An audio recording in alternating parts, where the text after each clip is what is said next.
안녕하세요. 부산부동산 스터디입니다. 2월 22일자 내용을 23일 오전에 보내드립니다. 남이 장에 간다고 하니 걸음지고 따라 나선다. 이 특례 영향 그리고 신생아 특례 영향 모두 이런 현상들이 발생을 합니다. 자, 부산 실거래지수 지난주보다 낙폭을 키웠습니다. 세종, 대구, 부산 이 순서로 살펴보시면 크게 다르지 않을 것으로 판단이 됩니다. 신생아 특례 지금 거래 건수가요. 신규로 구입하는 건수가 2,100건. 부산 사람들은 한 150개 정도 물건을 샀겠구나 이렇게 생각하면 됩니다. 특례가 나왔을 때는 20일 만에 신규 주택 구입을 2만 1,000건 했거든요. 신생아 특례 영향력은 특례 보금자리론의 영향력의 10분의 1밖에 되지 않는다. 물론 시간이 지나면 이 비율은 한 5분의 1 정도로 이렇게 나타날 수도 있겠지만 현재까지는 신생아 특례로 인해서 구입하는 건수는 극히 드물다. 이게 포인트입니다. 2만 건대 2천 건입니다.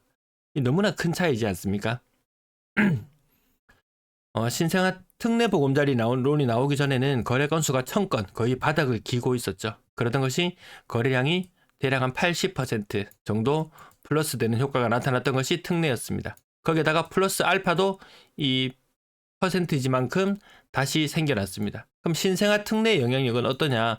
플러스 30%의 효과. 그리고 플러스 또 알파의 효과. 요것도 30 정도로 나타나면 거래량이 1,600건 정도 나올 것이다. 이렇게 했는데 이게 30%까지도 그 효율을 뽑아내기 힘들 걸로 보입니다. 네, 쿠팡 알리 감사합니다. 매물은 줄어드는 날이었고요. 52,000건. 전세, 월세, 임대 물량까지. 임대 물량은 조금 연초 대비 10% 정도 줄어들어 있는 상태고요. 부산 아파트 거래량에 끼치는 영향력이 150건 정도라고 앞서 말씀을 드렸죠. 자, 그렇다면 1,500건까지 떨어졌던 거래량이 1,900건대 중반까지 올라옵니다. 거의 거래량 증가 효과는 한 30% 정도 나타나는 것 같은데요. 특례로 인한 영향력이 150건. 그러면 여기에서 이게 1,700이 되고 플러스 알파로 나타나는 영향력이 한 250건 정도 된다는 말입니다. 플러스 알파가 지금 크게 나타나죠. 이게 바로 걸음지고 따라 나선다. 걸음지고 농사 지으러 가는 길에 남이 장에 간다니까 아무 생각 없이 자기 할 일을 제쳐두고 따라 나서는 그 형국. 그런 모습으로 보면 될 것 같습니다. 아무튼 이런 이벤트가 있을 때마다 부산 사람들은 좀 급하게 움직이더라. 네, 거래량 시뮬레이션 했을 때 1,500건 정도까지도 한다고 제가 여기 써놨네요. 이후에 거래량은 줄어들 것이다. 월평균 1,500건. 연평균으로 하면 곱하기 12 하면 이것이 연중 거래량 수준이 될 걸 생각하면 거래량은 좀 줄어든다. 이렇게 보시면 될 겁니다. 자, 거래량 수준이 이 정도 수준이에요. 1,500건이 나타났을 때보다 1,500건으로 마무리되었을 때보다 더 작은 거래량이 나올 수 있다. 지금 1,600이라고 적어놨는데요. 이것이 1,500이 될지 1,600이 될지 아무튼 신생아로 인한 이 온탕 효과는 한 달밖에 가지지 못하더라. 그 효과가 한 달. 정확하게 주별로 따지면은 거래량이 급증했던 여기 한 3주 정도, 2주 혹은 3주 정도밖에 안 갑니다. 재작년에는 대선을 있고 그랬을 때는 그 효과가 3개월 갔거든요. 조정 대상이 해제되면 한 2개월 정도 효과가 갔어요. 또 무슨 대책이 나오면 한 달 정도 효과가 나왔어요. 이제는 신생아 이 특례가 나와도 그 효과가 한 달을 채 넘기지 못하는 그런 형국입니다. 자, 가격 22억. 아이고야, 이 거래 공백들 보십시오. 22억. 70억에 거래되었다가 다시 44억에 거래되었는 아파트, 이 말 많은 아파트 있죠. 국토부에서 조사를 한다는 그 아파트. 실거래 신고 70억에 때려버렸어요. 해제 신고도 없었어요. 그러다가 다시 신규로 거래가 44억이 되었어요. 이거 딴 나라 이야기다. 이런 것들은 관심조차 일반 사람들은 가질 필요가 없겠더라. 그리고 얼마 또 검사가 추적해서 잡아냈던 그 불법 도박 사이트 운영하는 그 있죠. 그런 것들도 보면 이게 정상적인 거래가 아닌 경우가 많겠더라. 건설사하고 연관되어 가지고 있고 법인 만들고 이런 복잡한 사례들 있잖아요. 이런 것들이 아파트 시장을 선도해 나가고 표준이 될 수는 없습니다. 삼익빛이 34평형 36% 빠져서 10억 2천. 센텀비스타 동원 8억 3천.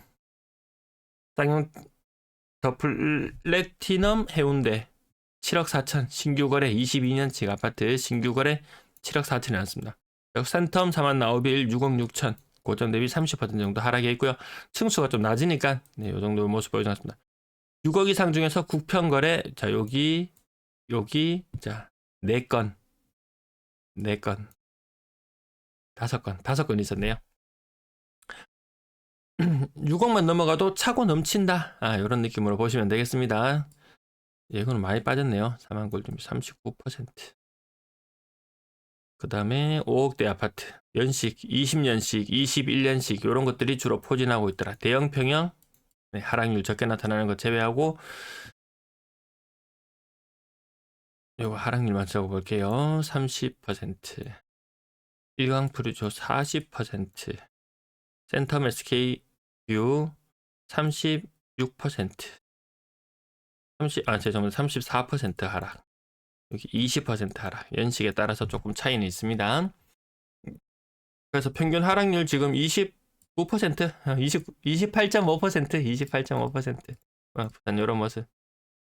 맨날 떨어진다는 이야기만 하고 도대체 언제 사란 말인데 그 추세, 이 추세는 파악하고 살 때 사더라도 모르고 당하지는 말자. 계속 예를 들어 드립니다. 자기 자본 2억 가지고 4억 빚내서 풀로 냈습니다. 그 추세를 모르는 사람들은 이거 남들이 야 지금이 탈 수 있는 막차다 4억 대출 내서 6억짜리 집 사라. 이 추세를 모르면 이런 걸 잡게 되죠. 이 이후에 내리막을 걸었을 때 집값이 지금 4.5억 수준으로 떨어져 있습니다. 6억짜리 집값이 4.5억으로. 그럼 내 돈은 얼마가 되나요? 2억이 아니고 내 자본금은 0.5억입니다. 0.5억. 2억으로 할 수 있는 것과 0.5억 5천만 원으로 할 수 있는 것은 너무나도 큰 차이가 납니다. 이렇게 한번 꼬여버리면 이거 걷잡을 수가 없고 돌이킬 수가 없습니다. 네, 나머지 3억대 크게 하락률 안 나타나는 것도 보이고요. 이 거래 공백들 큰 것들 주변 아파트하고 같이 견주어 보시면 될 것 같습니다.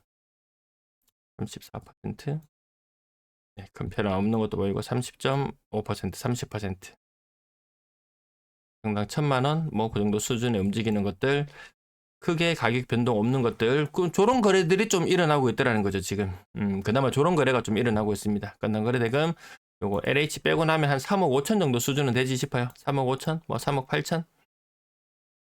예전에 특례 효과가 사라지기 전에는 건당 거래대금이 4억대였습니다. 지금 주저앉았는데 신생아 특례가 나오고 그것이 정말 매기 효과를 불러온다면 다시 이 건당 거래대금이 튀어 올라야 될 텐데 그렇게 사지 않습니다. 젊은 사람들 그렇게 사지 않습니다. 2030 등신 아닙니다. 빚내서 집 사라고 한다고 과거처럼 막 지르고 그런 현상 사라졌습니다. 합리적이고 실리를 따질 줄 아는 이제 2030이 남아있는 것 같습니다. 무작정 지르던 2030의 시대는 지나갔다. 그들이 영끌이 되었고 그들이 가장 큰 피해자가 되었다. 근데 영끌보다 더 큰 피해자는 제로 베이스에서 시작해야 되는, 인생을 다시 제로 베이스에 다시 시작해야 되는, 그게 제일 무서운 거죠. 자, 거래대금 거래량 1,000건 수준까지 주저앉았던 것이 2,200건 정도 수준으로 올라갔다가 다시 월평균 1,500건 수준대로 거래량이 주저앉는다. 그것이 24년도를 지배하는 추세일 수 있다. 그러면 성급하게 살 필요가 있겠냐?